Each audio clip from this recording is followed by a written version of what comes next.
I have with me the Honorable Peter David. Morning, sir, and how are you doing? Pleasure to be here. All right, thank you for coming on the show. Thanks for inviting me. All right, good. Now, you're here following yesterday's launch of the Tourism and Strategic Plan.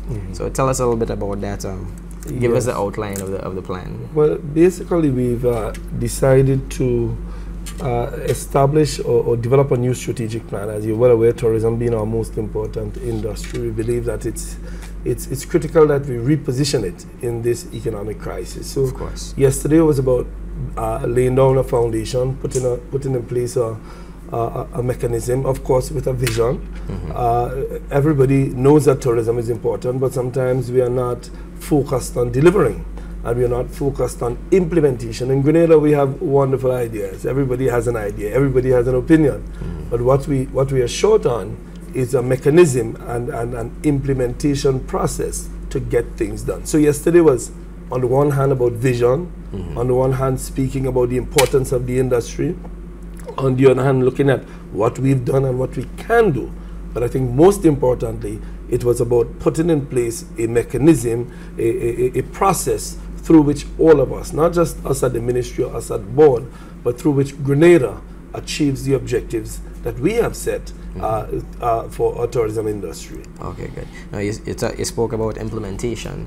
Tell us what parts of the plan you intend on implementing first. Well, yeah, go ahead. Sorry. Yeah, first of all, it's not a plan that we sat in a back room and devised. We didn't come up with any brilliant ideas. We had very serious stakeholder consultations with the tourism partners, with the communities, with the bankers, with everybody. We met and came up with what we believe is a medium, well, 3-year plan. So you can call it short term in historical terms. And having come up with those ideas, we packaged it into a wonderful, little book, a booklet. Although the document itself is more than 100 pages, we've condensed it. And what we hope to achieve in that process is the buy-in of everyone in the country in its implementation. So there are a number of areas. One of them is product development. We have wonderful products throughout the country. We have the Grenada Lake, we have the forts in St. George's, we have Levera, we have Bathway, we have sites all over the country. So that is one aspect of it, product development and marketing. We have to market the country. We have to let people know. We can have the most beautiful country, but if people don't know about it, then they don't come. So product development and marketing, I think, were the two most important areas in that regard. And there were some wonderful ideas in that respect. Okay. Now, on a more personal note, what did you think of the entire conference yesterday? Are you pleased with the results of it? Absolutely pleased. To me, the presence of many persons representing a wide cross-section of our society was extremely, important for us. We didn't want this thing to be a very narrow conference. There's a perception in Grenada among some people that tourism is just a small group of rich people in the south who benefit from it. In fact, our own national statistics is very misleading in that regard. Our national statistics indicate that tourism only represents 4 to 5% of our GDP. The fact is, and the World Tourism Organizations and the Caribbean Tourism Organizations all agree, that tourism actually represents more like 25 to 30% of our GDP. Therefore, tourism is not just an industry for tourism stakeholders. It is a national industry. It is an industry that will help us in education, that helps us in healthcare, that helps us in road building. And, we spoke about all of this yesterday, and I'm quite happy that many persons from all sectors, from the small business person, because, one of the proposals we came out with yesterday is for microfinancing for small businessmen and women. You see, because if we are talking about community tourism and we are going to go into all the small areas of our country, all the nooks and crannies of Grenada, and we are going to ask small business persons, vendors sometimes they're called, to develop businesses, we must have a mechanism to finance them, and we must also not just simply finance them, but set up a mechanism to teach them business, because tourism is a business. It's not simply just do a thing, as we say in Grenada. You set up a business, you look at your profit margins, you look at your monitoring mechanism, and you establish these businesses throughout the country. Something as was done in St. John's with the Fish Friday project. It's an actual business. So yesterday was really heartwarming in the sense that we had the small businessmen and women, we had the large businessmen and women, we had all kinds of stakeholders, persons who want to do sites and attractions, all of that in my view. And you know, sometimes I'm quite passionate about tourism because I understand the importance of tourism to the people in River Road, to the people on the Carenage, the people on Loders Lane, the people in Grandans, and the people in Marquis, and the people in Leverett. So it's national industry, and quite frankly, yesterday to me was, I don't want to sound too optimistic about it, but yesterday to me was a turning point. Optimism is good. Yes, optimism also coupled with a serious reality check that we have to implement the ideas that we have. Now, speaking of reality, you know, what is the government doing? What measures are they taking to curb the impact that the global economic crisis has had on our tourism industry? Absolutely important question. You know, we all face this economic crisis. We had our minister from Barbados, Minister Richard Seeley, and I want to thank him publicly for his attendance. He spoke about the impact it's having on Barbados.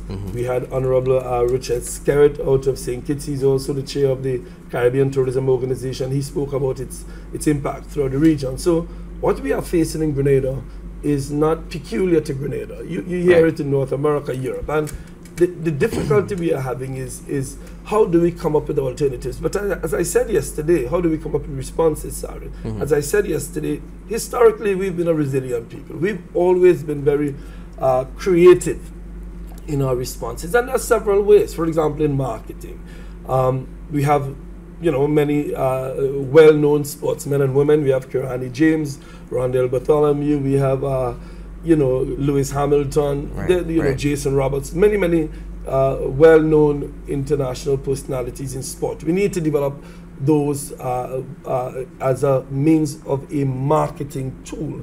And you know, sports tourism and all of that will be developed also, but particularly in marketing, we need to use them. Also, there's a proposal that came out of the stakeholders to establish a tourism ambassadors program, and there are many businessmen and businesswomen who are not necessarily Grenadian, who may, you know, I am amazed, and I was saying to somebody this morning, I am amazed at how many people come to Grenada and say, what a beautiful place we have. I would love to do something to help you guys in Grenada. So we can use them. We can ask them to help us by going out there, soliciting investment, soliciting persons to come. And you know, the wonderful thing about this is that they're not asking for any money for that. They just do it as something we want to do for Grenada. We announced that yesterday. Additionally, we have to look at getting investors into the country. You know, foreign direct investment is absolutely critical for our tourism industry. We only have 1,500 rooms. We need to have more rooms. Of course. How do we get these more rooms? Is by persons investing in our room stock. We don't have enough capital in Grenada for that. We need to invite capital. So we need to find a mechanism through which we attract persons who want to invest and partner with them.